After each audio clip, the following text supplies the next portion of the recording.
Kevin Garnett will not be on the list? Will not get a Christmas gift from me at all. We didn't give a fuck about LeBron. We didn't fear LeBron, and we didn't think that he can beat all 5 of us. Here's fifth. What did he say to you when he was running up the court getting torn out? I don't understand Italian. I don't like him. Yeah. I went out there trying to be friendly. When I competed friendly, I wasn't no good at it. I didn't play to make any friends. I wasn't playing to be liked or anything, man. I played with a tenaciousness of understanding that I'm about to be stepped on versus let me step, you know? Yeah. And that's how I play, man. I play with no apologies. If you didn't like what I was doing, or if you didn't like how I played, you either met the level or you quit. Kevin Garnett is one of the greatest NBA players of all time. An NBA champion, an MVP, a 15-time All-Star, an NBA Defensive Player of the Year. He is one of the most ruthless, savage, cutthroat killers of all time. He's mostly known for his determination and crazy antics. He was a trash talker, and that's exactly what this video is about. In this video, we look at 6 trash talking moments by Kevin Garnett. All these stories are pieced in together. We have players telling the story as they recall it, with interviews and actual game footage over the top. These videos take a long time to make, so I'd greatly appreciate if you guys could leave a like to show your support. If you're new around here and you enjoy NBA content every single week, why not hit that subscribe button? And without further ado, let's get into the video. The first story starts off with a young Austin Rivers. Austin Rivers was obviously a high school kid by this stage and was Doc Rivers' son, so he was around the Boston Celtics practice facility all the time. On this particular day, he was facing off one-on-one against Paul Pierce, then Big Baby, then Kendrick Perkins. But then, he faced off against Kevin Garnett, and this is the story of what happened next. I saw him play Austin Rivers when he was like a junior in high school. Right. He got like a bucket on ticket. No. Let me tell the story. Go ahead, yo. So we come into practice probably 2 hours early. Everybody's in there, so we got practice. I'm saying 10. Everybody's in there about 8:30. So in there, Austin Rivers is seeing his father. You know, they used to come up and visit his dad because his dad, they were still living in Florida. Imagine he juiced up too. Man, he juiced up. This man. kid Every is guy's juiced up. coming here. He's feeling himself. He had the little joint. So he playing one-on-one with Paul. So then, you know, I see him and Paul, because Paul play ones in the morning just to get himself going before practice. So he's, you know, playing ones, and he's giving Paul some good work, you know.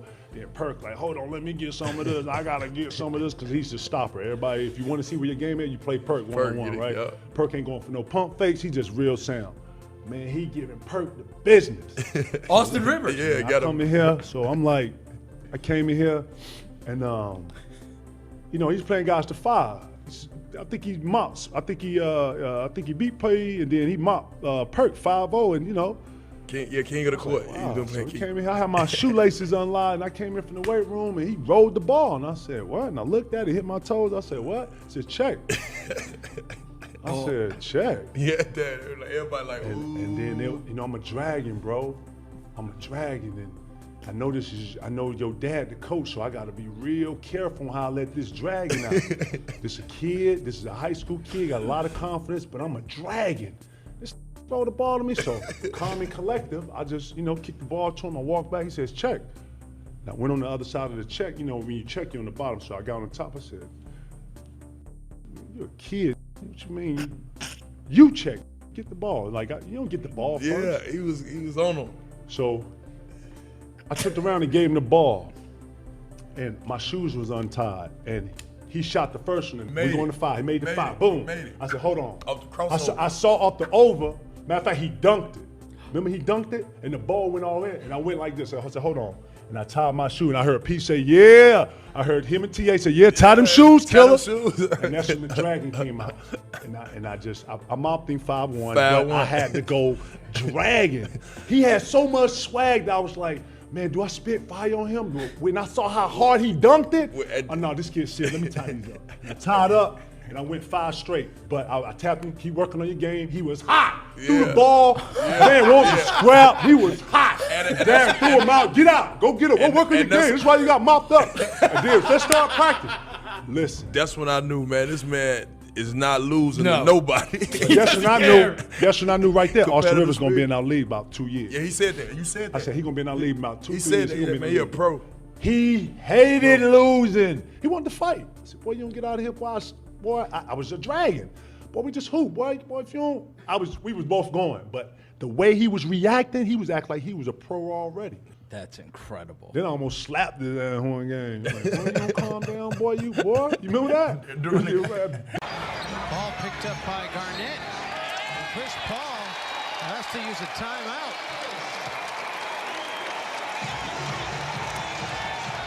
What was Austin Rivers thinking about?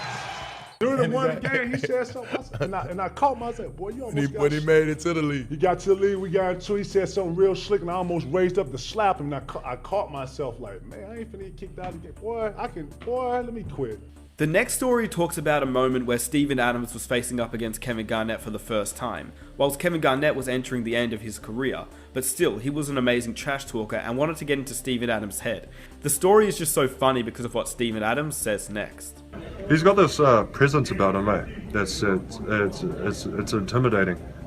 I played the English card one time. He said something and I was just like, oh, it's just like no English.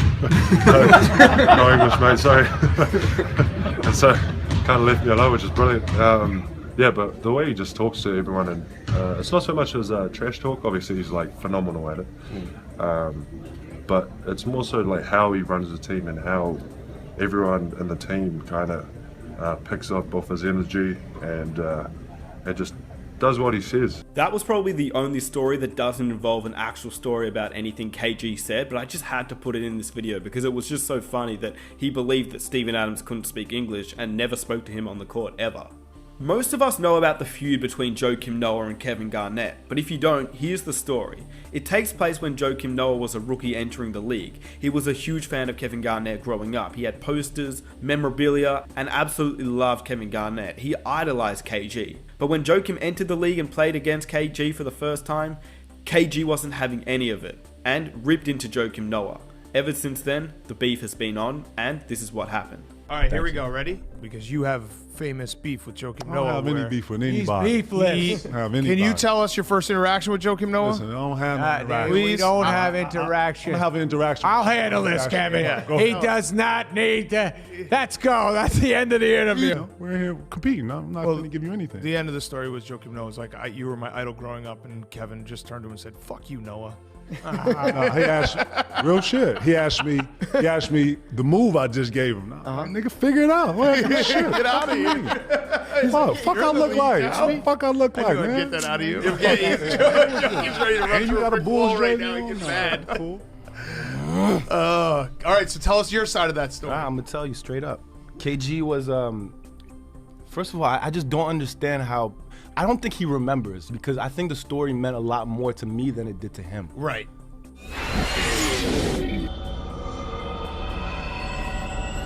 What sucks is that when I was growing up, I used to have his poster in my room.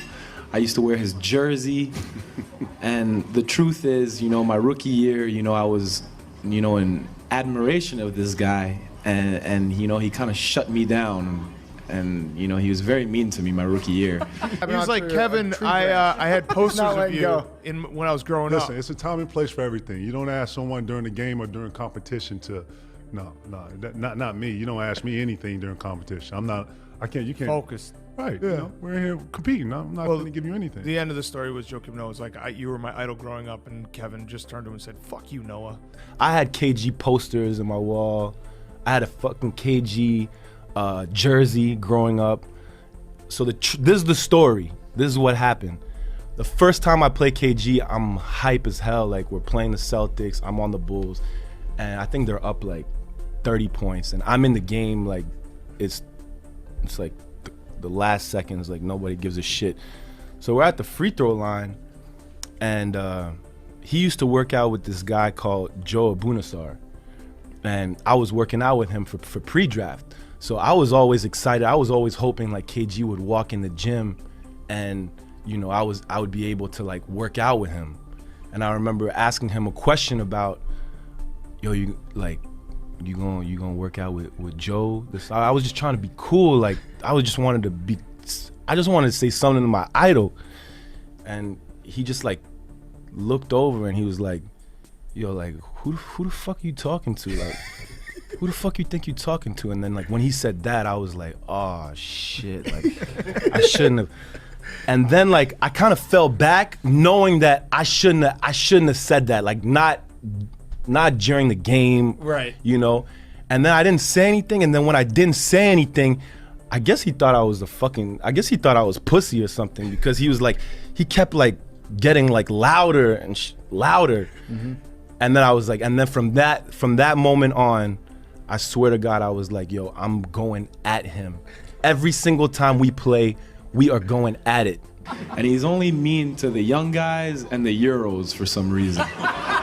You know, I don't know why, but that's who he doesn't like. And So. Charlie Villanueva, too. I mean, what was that all about? Did you guys catch the Villanueva story? I mean, it's just not nice stuff to say, you know? It leads you on into what Kevin Garnett said next. Did KG take it too far, calling Charlie Villanueva a cancer patient? Comment down below what you think, but this is the story.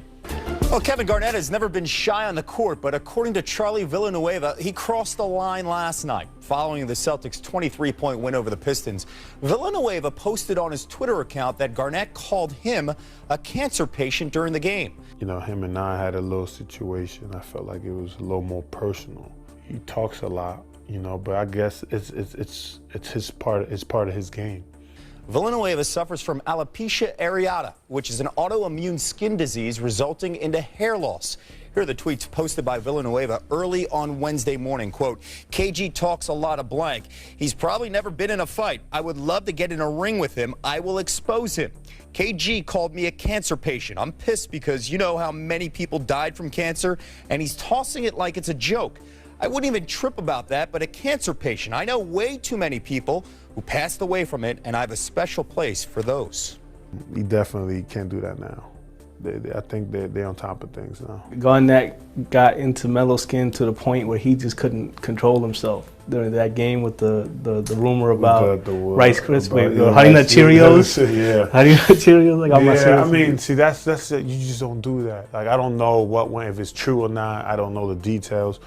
But if it is true, like, you just don't go there. That's like you taking it to a whole nother level. If we're talking about Kevin Garnett taking things too far, this next story of Kevin Garnett going in on Carmelo Anthony's wife is one that many around the NBA thought to have been way too far by Kevin Garnett. Kevin Garnett probably did say what he did because Melo wouldn't have reacted the way he did. Hello, everyone. If the Knicks and Celtics were not a rivalry before last night, it sure is one now. The Celtics getting the better of the Knicks 102-96, but everyone's talking about what went down after the game. We know KG and Carmelo got into it a little bit during the game, both guys getting the technical. Well, Carmelo let it spill over to after the game. You see him in the red hat right there waiting alongside the Celtics team bus for Kevin Garnett. A lot of people want to hear from you about this whole Honey Nut Cheerios. The Honey Nut Cheerios. But a lot happened in between. Jordan Crawford of the Boston Celtics apparently told Carmelo Anthony KG effed his wife. Possibly one of the bench players. All right, it started right here. Yeah, it was Crawford and Felton. But then that year they played off in an all-star game, so they obviously hashed it out and worked out everything in the end. One time during the year, you and Kevin Garnett got into it a little bit as his teammate. Right now, have you been sharing lockers, sharing stories, getting along with him? Yeah, you want to take it?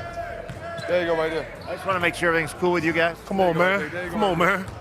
Come on, man.